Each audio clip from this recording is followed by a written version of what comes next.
Hello, my fellow subjects of the internet out there. This is the Aromantic Shipper coming at you today with yet another video. So, General Grievous. He's kind of lame, isn't he? I mean, he has a fantastic design, a great voice, an incredible theme, the memes. He has pretty much everything going for him to be a badass, intimidating, iconic Star Wars villain, but he's just so lame. And what stinks about him is that he didn't have to be this way. The first time Grievous was ever introduced was in the 2003 animated Clone Wars series, and he was a fucking killing machine. He had absolutely no chill. The chase scene between him and Shaak Ti at the end of the series, where he captured the Chancellor, was just an incredible scene, and the perfect lead-up to Revenge of the Sith. But then Revenge of the Sith happened, and look, I love this movie, but man, they did Grievous dirty here. I get if the movie needed to nerf Grievous a little bit. I mean, in the 2003 series, he was taking on 5 Jedi at once, including Aayla Secura, Shaak Ti, and Plo Koon. So maybe he was a bit overpowered, but Grievous will run and hide as he always does. He's a coward. Really, Mace? You took this guy to be a coward?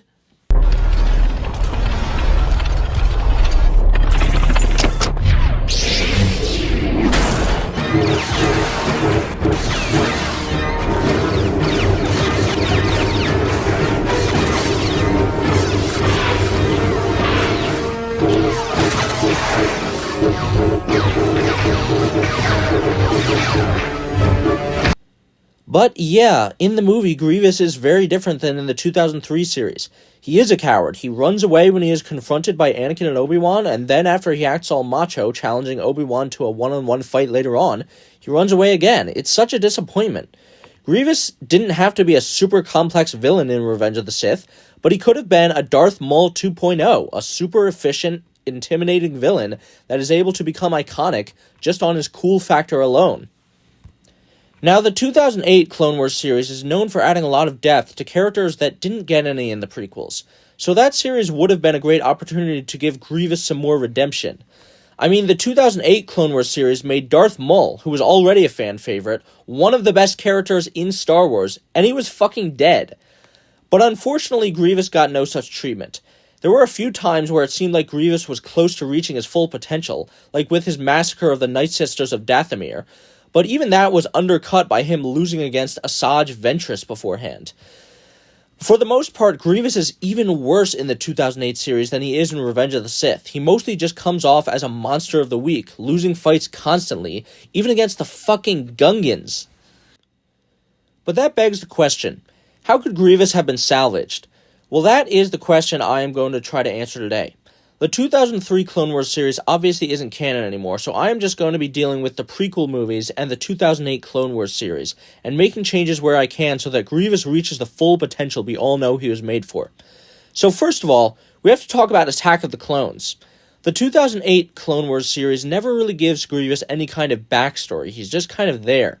Well, I will be fixing that by having Grievous actually appear first in Attack of the Clones.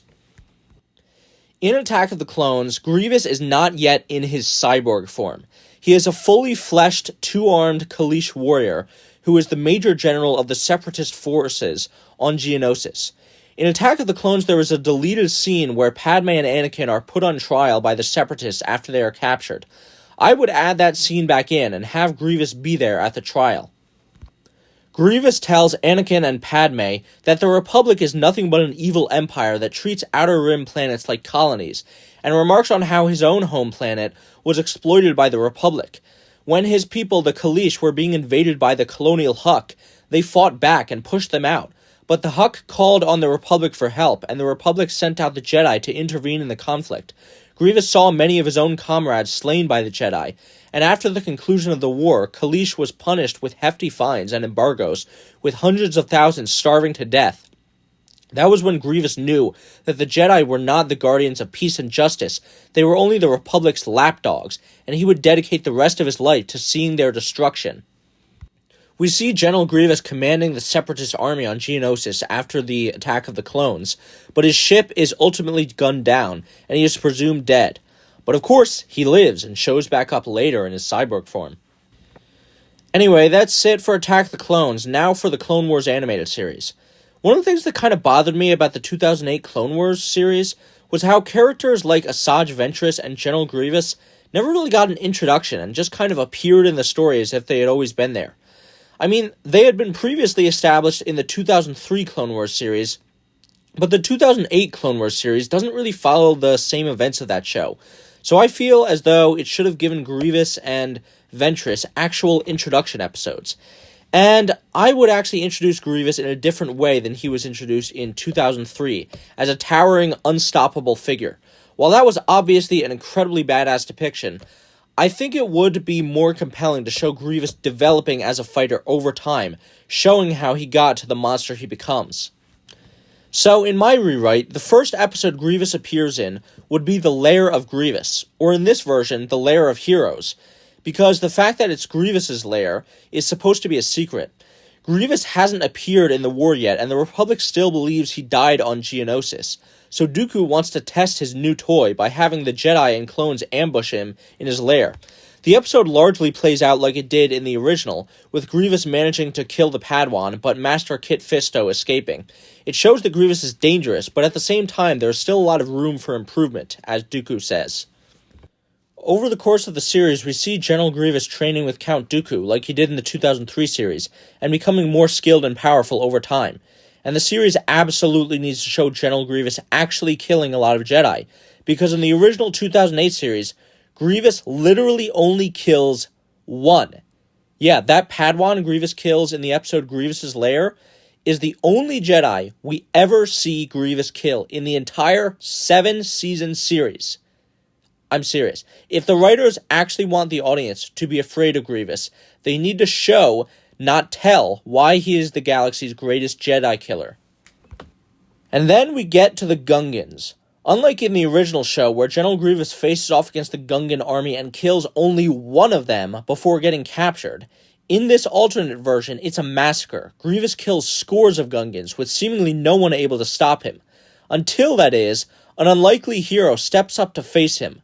Jar Jar Binks. Only Jar Jar, with the help of the other Gungan warriors, is able to defeat Grievous and capture him after he slaughtered so many of his people. And if you're confused and think this makes Grievous look even more lame, go watch my previous Star Wars rewrite for Jar Jar Binks, and that'll explain it. Anyway, then we get to Grievous's attack on the Night Sisters, where his cruelty is finally put on full display as he massacres an entire civilization. Only in this alternate version, Grievous actually defeats Asajj Ventress, forcing her to flee, rather than how in the original series, Grievous was defeated again by her. This shows just how powerful Grievous has become, and how he has now truly taken the mantle of Count Dooku's greatest apprentice. And in the final season of the 2008 Clone Wars series, it actually shows Grievous capturing the Chancellor and Shaak Ti in the Battle of Coruscant, in a manner reminiscent of the 2003 series. I mean, it probably would have been a better way to spend the final season than Ahsoka fucking around with the Martez sisters for 4 episodes. So now, what changes are we going to make to Grievous in Revenge of the Sith? Well, first of all, Revenge of the Sith should have kept the deleted scene where General Grievous killed Shaak Ti. As an introduction scene, it immediately establishes Grievous as a tremendous threat, with him being powerful enough to capture a Jedi Master, and cruel enough to wait until her friends show up to rescue her before killing her, rather than how in the original movie, Grievous didn't really get any kind of major introduction, other than walking menacingly through a hallway and coughing.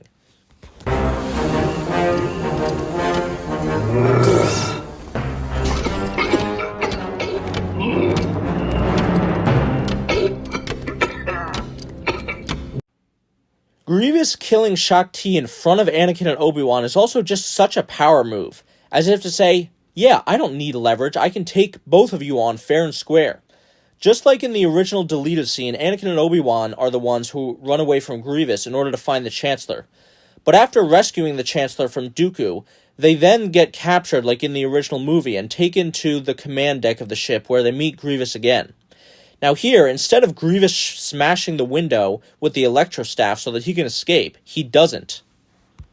Grievous is intent on avenging his master, Count Dooku, and rushes at Anakin, eager to fight the young Padawan for the first time, while the Magna Guards keep Obi-Wan busy. Obi-Wan manages to take out one, but with him still recovering from the fight with Count Dooku, he is overwhelmed, and Anakin isn't faring very well against Grievous either, constantly on the back foot from his unyielding aggression. This will underscore even more how dangerous Grievous is, as he is out fighting Anakin, who just killed a Sith Lord.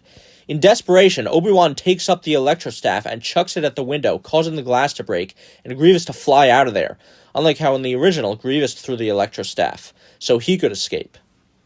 With these changes, Grievous is no longer a coward, but the deadly killing machine we saw in the 2003 Clone Wars series, capable of taking on incredibly powerful foes. But of course, pride cometh before the fall, so how does Grievous ultimately go down? Well, on Utapau, Master Kenobi of course shows up to say hello, and Grievous says he will face him one-on-one. But unlike how in the original movie, Obi-Wan manages to very easily cut off 2 of Grievous's limbs, Obi-Wan is on the back foot until the clones arrive to distract Grievous. After force-pushing Grievous back, it is Obi-Wan who decides to escape on the Boga, and General Grievous chases after him on his wheelbike. Unlike how in the original movie, Grievous was the one running away. Grievous ultimately loses his lightsabers during the chase like Obi-Wan did with his lightsaber when he dropped it in the original movie, but Obi-Wan doesn't just carelessly drop his lightsaber in this alternate version. He uses a saber throw at Grievous, which ends up cutting off 2 of his limbs. Ultimately, the confrontation ends the same way it did in the movie, with the wheelbike crashing and Obi-Wan and Grievous in a brawl without any lightsabers, and Obi-Wan kills Grievous with a blaster. Ultimately, I didn't really change any of the major events of the movie, but with just the small changes I made, they add up, and General Grievous is far more intimidating and badass than he used to be. Obi-Wan isn't powerful enough to defeat him in a head-to-head fight, so he has to use the secret technique of in order to wear him down, using the environment and clever tricks to his advantage, which is perfect for Obi-Wan because it foreshadows how he will ultimately defeat Darth Vader, another opponent more powerful than him, later in the movie by using the secret technique of So, yeah, that's my Grievous rewrite. Hope you enjoyed me giving some love to one of the most underutilized villains in Star Wars. Catch you guys in the next video. Bye!